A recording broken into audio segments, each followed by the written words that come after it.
By now, if you've been paying attention, you already know that your presence, your style, your energy, and your words are the pillars of a life that refuses to surrender. But there's an even quieter poison that can bring all of it crashing down from the inside without anyone seeing it coming. We've reached the fifth and final point of this video, and I want you to burn it into your mind. Dignity is the invisible fragrance of the irresistible man. When you lose your dignity, you don't need to say a word. You don't need to explain anything. The world can smell it.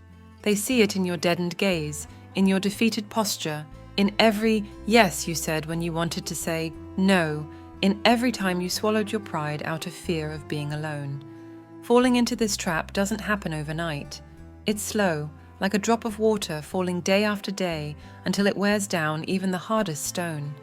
A favor you didn't want to do, an insult you let slide, an abuse you tolerated because you thought you had no choice. And by the time you realize it, they don't respect you anymore. They don't value you. They see you as a weak man, useful while you serve, disposable when you don't. The real consequence of losing your dignity isn't just losing the respect of others. It's worse. It's losing the respect you owe yourself. And without that inner respect, there is no energy, no presence, no conversation, no style that can save you. A man who betrays himself out of fear, out of need, out of habit, is walking straight into frustration, emotional dependence, and eventually irrelevance. That's what's at stake, not your comfort, your entire life. Can this fall be reversed? Yes, but it's not easy, it's not instant. There are no shortcuts. You have to do something most men at your age don't dare to do. You have to rebuild yourself from the inside out. Regaining your dignity starts with small but relentless decisions. Choosing not to accept contempt disguised as help. Choosing not to stay where you aren't valued. Choosing not to beg for love, attention, or respect. Because a dignified man doesn't beg. A dignified man walks alone if he must. Not because he loves solitude, but because he knows it's better to walk alone than to kneel. The mindset you need to adopt is brutally simple. I am enough. Not perfect, not invincible, enough. With your scars, your wrinkles, your losses, and your mistakes. You don't have to prove anything to anyone else. You just have to remind yourself that you are worthy of the life you've lived, and the life you still have ahead.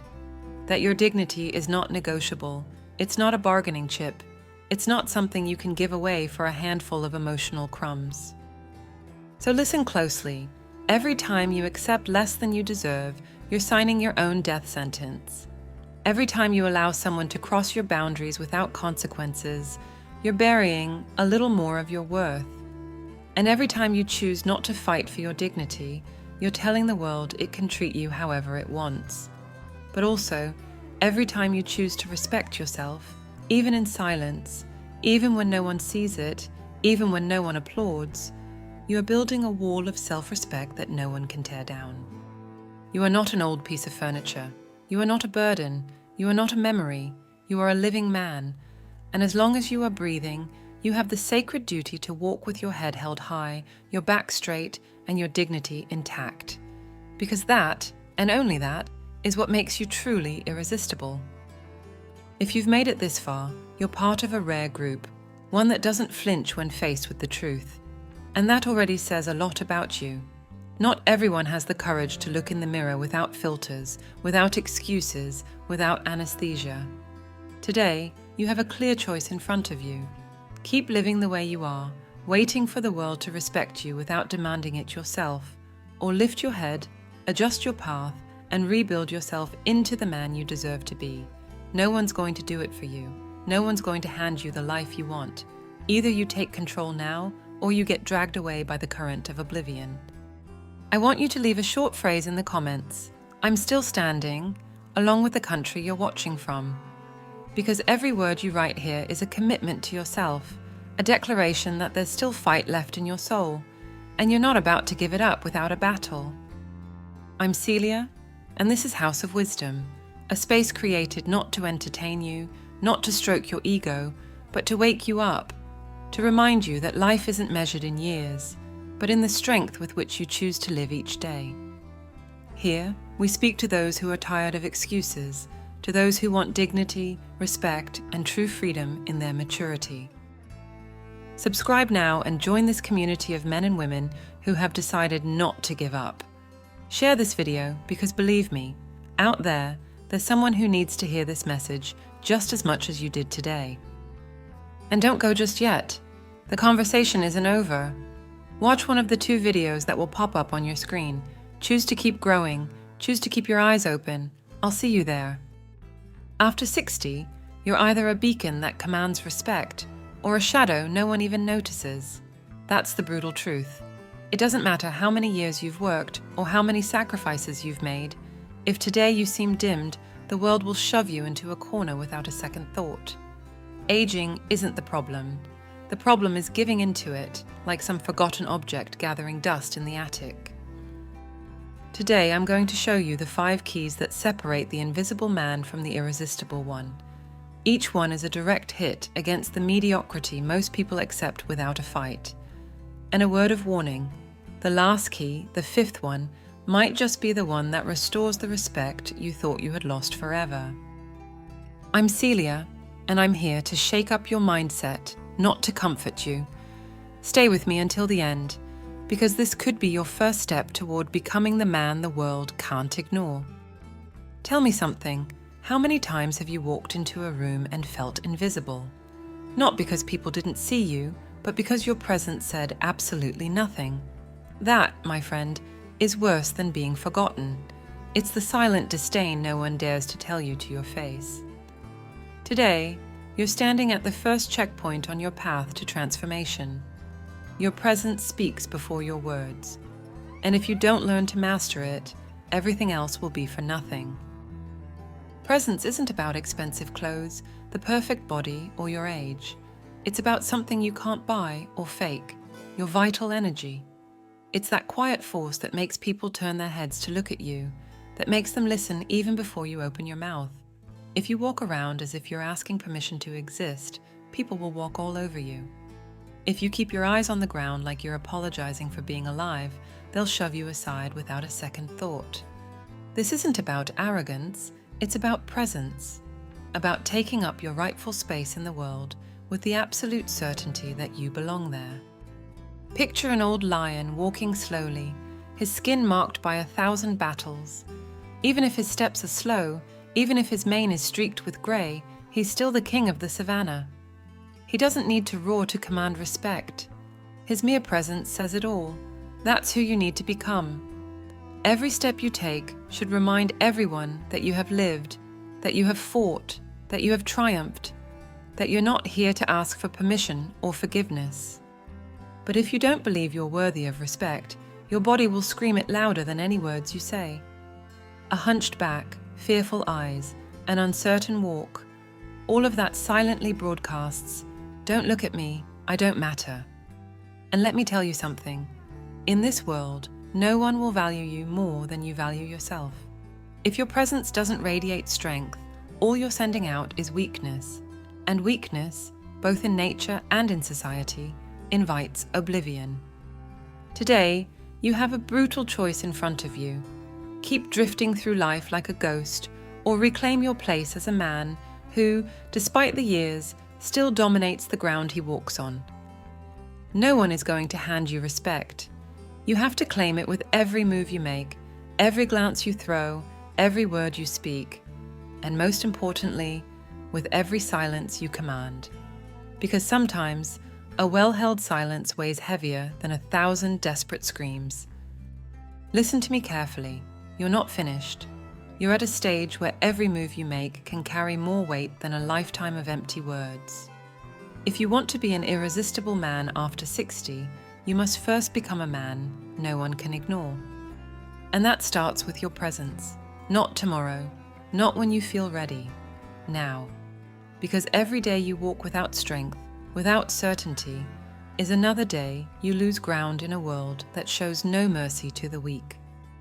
If you've understood what I just told you, you know that presence is the first brick in rebuilding your greatness. But a building doesn't stand on its foundation alone. It needs walls, it needs structure. And this is where many men fail without even realizing it. We've reached the second key point of this video. Style isn't a luxury, it's your armor. If you neglect it, if you surrender to everyday mediocrity, you're trading your dignity for cheap comfort. Many older men mistakenly believe that dressing well is a vain, youthful pursuit or a frivolity that has no place in maturity. They tell themselves things like, "I'm too old for that," or "at my age, it doesn't matter anymore." Lies. Dangerous lies that condemn you to being seen as an old piece of furniture, gathering dust in a forgotten corner. Style has nothing to do with chasing ridiculous trends or pretending to be something you're not. It's about the way you present yourself to the world, the respect you show yourself every morning when you choose your clothes, your posture, your image. In Stoic philosophy, Seneca spoke of the importance of maintaining external dignity as a reflection of inner order, not to impress others, but to remind yourself of who you are. If you look like a defeated man, you act like a defeated man. Modern psychology backs this up. Studies show that the way we dress directly impacts how we feel, how we move, and, most importantly, how others perceive us. Do you want to be taken seriously? Do you want to be desirable, relevant, unforgettable? Then understand this. Your style isn't a superficial decoration. It's a message of power. And here's the trap most don't see. Neglect doesn't happen all at once. It creeps in through small acts of carelessness that pile up. An old pair of pants, because they still fit. A wrinkled shirt, because who cares? A pair of worn-out shoes, because I don't go out much anymore. Every one of those small choices is another brick in the wall of your invisibility. You're telling yourself that you no longer deserve to look good, to feel good, to project greatness.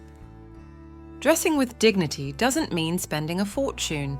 It's about choosing wisely, keeping your clothes clean, ensuring they fit well, maintaining your presence. It's about remembering that every sunrise is a new chance to reassert yourself to the world. You don't need a luxury suit, but you do need self-respect. And that respect shows in every detail, in how you button your shirt, in how you choose colors that suit your skin tone, in how you keep your shoes clean, even if you're just walking alone in the park. Let me be clear. A man who cares about his style after 60 sends a brutal, unmistakable message. He says, "I haven't given up. I'm not dead inside. I'm still here. I'm still someone who deserves attention, respect, and admiration." Every time you look in the mirror, ask yourself if what you see reflects the life you still have to live, or the resignation of someone who's already given up. Because resignation shows, it reeks, and attraction, respect, admiration, they always flee from it. So before you expect others to respect you, before you demand attention or love, ask yourself a brutally honest question. Are you presenting yourself as a man worthy of respect, or as one who's already surrendered? Because it doesn't matter how old you are, it doesn't matter how many battles you've fought. As long as you're alive, your image still speaks for you. It either elevates you or buries you. The choice is yours. So far, we've seen how your presence and your style are invisible weapons that speak louder than any words. But there's no point in walking tall and dressing with dignity if inside you're drained, lifeless, without that vital spark that separates an irresistible man from the rest. This next step is crucial because without it, you'll stay stuck in the same place. Let's dive into the third key point of this video. Masculine energy doesn't retire. Many men over 60 unknowingly buy into the worst lie they're sold, that vitality is only for the young, that after a certain age, there's nothing left to do but wait for the days to pass. That, my friend, isn't maturity. That's surrender disguised as wisdom. Masculine energy isn't just physical strength, it's strength of character, the ability to project life, movement, intensity. And believe me when I say this, there is nothing more attractive, more powerful, or harder to ignore than an older man who still radiates strength, determination, and a passion for life. The strategy here is brutally simple, but it requires courage. Every single day, you must force your body and your mind to remember that they are still alive. It doesn't matter if you can't run like you used to, or if you can't lift the weights you did at 30. What matters is that you refuse to become a passive spectator of your own life. Walk faster, breathe deeper, get out of the house even if you have nothing to do. Push yourself to laugh louder, to think sharper, to move with more intention. Energy is like a fire. If you don't feed it daily, it dies out. Let me give you a clear example. Picture two men, both 65 years old. The first gets up at 9 in the morning, shuffles to the kitchen, eats whatever he finds, and sits in front of the TV until nightfall. The second gets up at 6, takes a 30-minute walk, showers, dresses, well, even if he has no meetings, and sits down to read or plan small personal projects. Who do you think still projects strength? Who do you think feels attractive, interesting, alive? It's not about age, it's all about attitude. This strategy works because it activates your natural biology. When you move your body, when you breathe deeply, when you push yourself to stay active, you boost your testosterone, you elevate your endorphins, you oxygenate your brain, and your body language automatically changes. That renewed energy shows in your eyes, your posture, your voice. You don't have to tell anyone you're alive. They'll see it, they'll feel it, they'll breathe it in. Before we move on to the next points, let me invite you to pause for a second. If what you've heard so far resonates with you, if you know you don't want to spend the rest of your life as a shadow, subscribe now and give this video a like. I'd love for you to leave a comment telling me which country you're watching from and to write a short but powerful affirmation. My energy is still alive, because there are still fundamental lessons to uncover, and I promise you, the last one will be the most powerful of all. If you've made it this far, you already understand that your body, your mind, and your image must reflect life, not resignation. But now comes one of the most insidious traps, the one that slowly destroys all your progress without you even noticing. It's the silent mistake that can set you back years in just a few weeks. We've reached the fourth key point of this video. The conversation that captivates is never improvised. Most older men believe they no longer need to sharpen their communication skills. They think that a lifetime of experience automatically makes them good conversationalists. Big mistake. Living a long life doesn't make you interesting if you don't know how to express it. And even worse, many fall into a cycle of complaining, talking only about illnesses, lamenting the past, or telling the same stories over and over again as if the world were obligated to listen.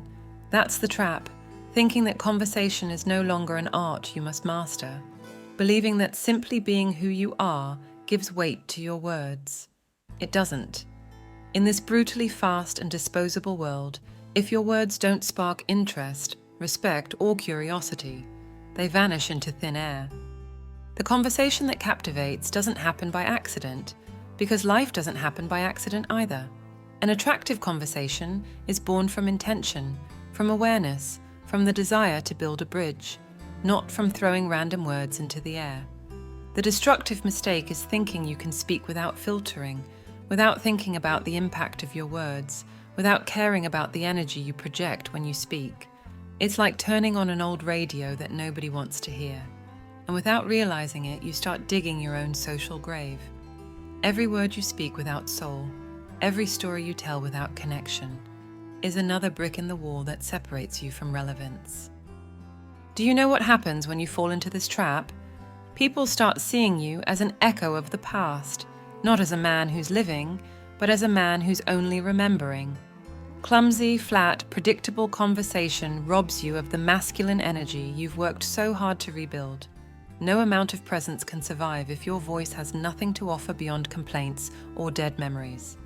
And little by little, you'll notice people listening less, interrupting more, preferring to look at their phones instead of into your eyes, not because you're less valuable, but because you've let your words lose their life. The solution is simple but powerful. Speak to ignite, not to extinguish. Before you open your mouth, ask yourself, will what I'm about to say build something in the other person? Will it spark emotion, curiosity, respect?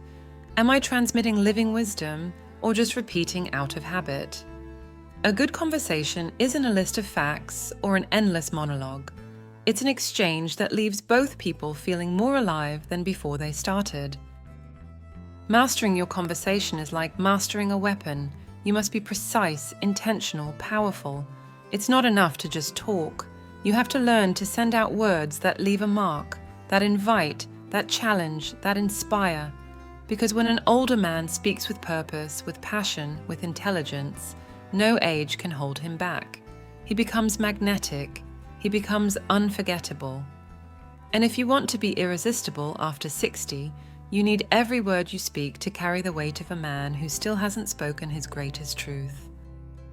Don't doom yourself to being forgotten by speaking without intention. Every conversation is an opportunity to seduce the world again, to remind it that you're still here, stronger, wiser, and more alive than ever. And that, my friend, doesn't happen by chance. It's a choice, it's a discipline, it's a conquest. Every day, every word, every look.